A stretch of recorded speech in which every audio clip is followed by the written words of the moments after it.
మిగతా చర్చలోకి ఇతర అంశాల్లోకి వెళ్ళటానికి ముందుగా మా ప్రతినిధి యుగంధర్ ఉన్నారు విజయనగరం నుంచి.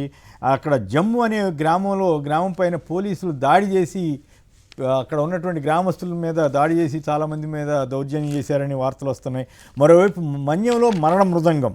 కురుపాం ఆశ్రమ పాఠశాలలో వారం వ్యవధిలోనే 2 బాలికల మృతి. పచ్చకామెర్లు విషజ్వరాల విజృంభణ. 100 మందికి పైగా బాలికలకు అనారోగ్యం. ఏమైపోయింది ఆంధ్రప్రదేశ్కి అనే పరిస్థితి వస్తూ ఉంది.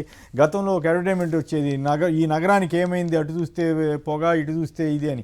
ఇప్పుడు ఆంధ్రప్రదేశ్లో ఎటు చూసినా ఏదో ఒకటి ఇష్యూ, ఏదో ఒక సంక్షోభం కనపడుతుందా? దీని మీద మా ప్రతినిధి యుగంధర్ చెప్పండి, ఏమిటి ఈ జమ్మూ ఇష్యూ ఏమిటి, అలాగే ఈ కురుపాం ఆశ్రమ పాఠశాల ఇష్యూ ఏమిటి, పాపం పిల్లలు ఎందుకు అట్లా అయిపోతున్నారు?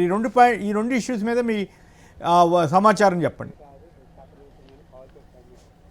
శ్రీనివాస్ గారు గుడ్ మార్నింగ్. నమస్కారం. ఈరోజు విజయనగరం జిల్లా గత రాత్రి అయితే పోలీసులు చేసినటువంటి బీభత్సం అంతా ఇంత కాదు. జమ్మూ గ్రామంలోకి అర్ధరాత్రి 11 గంటలకు చొరబడి గ్రామంలోని ప్రతి ఇంటిలో కూడా ఎవరైతే వైఎస్ఆర్ కాంగ్రెస్ పార్టీ సానుభూతి పరులు ఉన్నారో, సర్పంచ్ ఉన్నారో, వాళ్ళ ఇళ్లకు వెళ్ళి వాళ్ళ ఇంటిలోని తలుపులు బాది ఇళ్లలో పడుకున్నటువంటి వాళ్ళని, మంచాల మీద ఉన్నటువంటి వాళ్ళని జుత్తు పట్టుకుని బయటికి ఈడ్చుకొచ్చినటువంటి దౌర్జన్యం అయితే మనం ఇక్కడ చూసాం.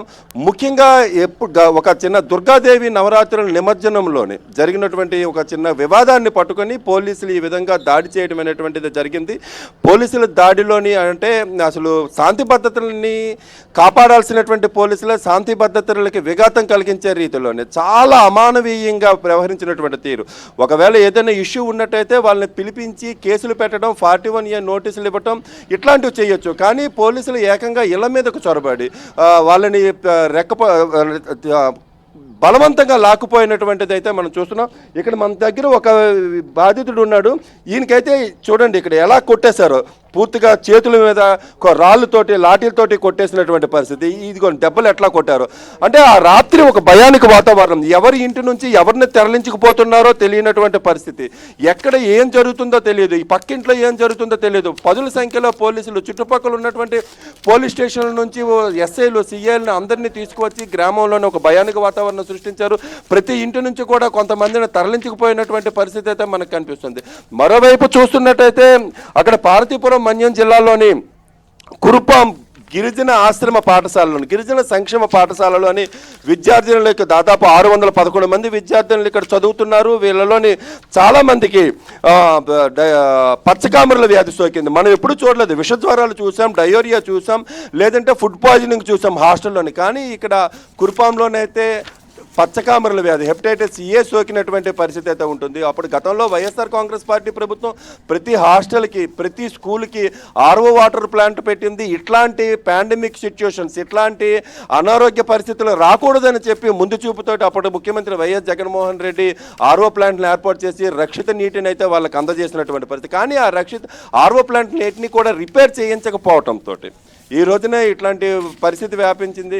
గ్రామంలో ఉన్నటువంటి నీరంతా కూడా కలుషితమైపోయింది, వైరస్ వ్యాపించింది, ఈకోలి బ్యాక్టీరియా వ్యాపించినటువంటి పరిస్థితి నేపథ్యంలోనే అక్కడ పిల్లలందరూ కూడా హెపటైటిస్ ఏ పచ్చకామెర్ల వ్యాధికి బారిన పడినటువంటి పరిస్థితి. ఈరోజు ఆ గ్రామంలోనే ఏదైతే కురుపాం ఉందో, కురుపాంలోని శివన్నపేట అనేటువంటి ప్రాంతం ఉంది. ఆ ప్రాంతంలో దాదాపు 500 ఇళ్ళు ఉంటాయి. అక్కడ ఉన్నటువంటి స్కూల్స్కి, హాస్టల్స్కి అన్నిటికీ కూడా వారం రోజులు సెలవు ప్రకటించి ప్రస్తుతానికి ఆ ప్రాంతాన్ని అంతటినీ కూడా క్వారంటైన్ చేసినటువంటి పరిస్థితి అయితే మనకు కనిపిస్తుంది.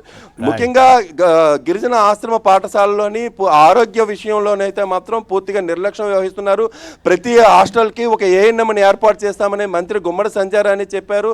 అది ఎక్కడ కూడా అమలు కానటువంటి పరిస్థితి అయితే మనకు కనిపించింది. అందువలనే ఈ రోజున యుగంధర్ ఒక్క నిమిషం ఉండండి. మన అతిథులు కూడా దీని మీద కామెంట్ చేస్తారు. ఒకవేళ వాళ్ళకి ఏమైనా సందేహం వస్తే మీరు తీర్చుద్దు, కానీ దయచేసి లైన్లో ఉండండి.